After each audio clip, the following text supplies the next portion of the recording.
हज़रत अली अलैहिस्सलाम को कूफे की मस्जिद में सजदे की हालत में शहीद कर दिया जाता। The person who killed Imam Ali was Ibn Muljim, but he was just a pawn sent by the hierarchy. उसके बाद इमाम हसन इब्न अली अलैहिस्सलाम खिलाफत को संभालते हैं and just for the sake of Muslims इमाम हसन अलैहिस्सलाम एक पीस ट्रीटी साइन करते हैं with Muawiyah ibn Abu Sufyan. Similar to Sulh Hudaybiyah and soon after इमाम हसन को जहर देकर assassinate कर दिया जाता है. Muawiyah breaks the pact by giving authority to his son Yazid. अब यजीद एक ऐसा डिक्टेटर था जो पूरे सिस्टम को तबाह करने के लिए ऑलरेडी प्लान कर चुका था और उसका सबसे पहला स्टेप ये होता है कि वो अपने करप्ट बंदों को कूफे का गवर्नर अपॉइंट करता था और उन गवर्नर्स के थ्रू कूफे की औरतों को पैसे देकर खरीदता है एंड ही मेक्स श्योर कि वो औरतें अपने मर्दों को मैनिपुलेट करें टू नॉट स्टैंड विद इमाम हुसैन अलैहिस्सलाम। तो अब कूफे के तमाम लोग पीछे हट जाते हैं। अब यजीद ऑलरेडी सबकी बैत ले चुका था जिसमें there were so called believers. बहुत सारे लोग पैसों की वजह से बिक गए थे, बहुत सारे लोग they accepted his allegiance out of fear, but the person who never accepted Yazid's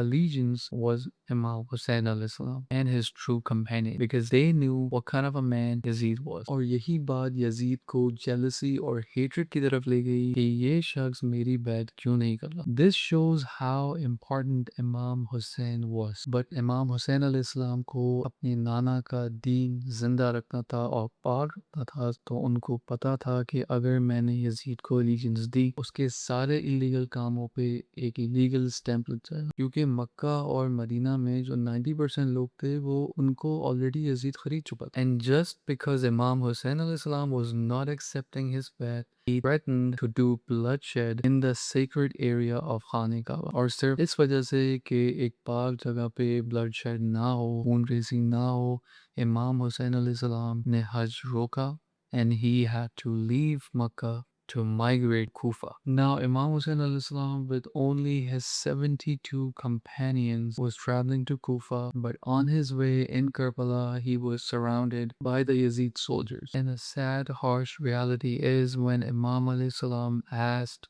soldiers one question, that why do you want to kill them? They replied that because your father Hazrat Ali ibn Abi Talib destroyed our forefathers and we want revenge. So it was all personal. और जब इमाम हुसैन अलैहिस्सलाम का sir Yazid के दरबार में लाया गया, he took a stick and started hitting Imam Hussein alayhi's teeth and kept repeating one line कि आज मैंने बदला ले लिया जो तुम्हारे बाप दादाओं ने मेरे बाप दादाओं के साथ किया था। That shows that what a low level character Yazid was. But यहाँ पे एक सबसे बड़ा सवाल ये आता है कि वो लोग जिन्होंने नबी को नबी के टाइम पर देखा था, उनकी लास्ट sermon को सुना था, वो लोग उस टाइम पे मौजूद थे and this took place 40 years after the prophet passed away. तो जब इमाम हुसैन अलैहिस्सलाम ने यजीद की बैत नहीं की तो उन्होंने क्यों की?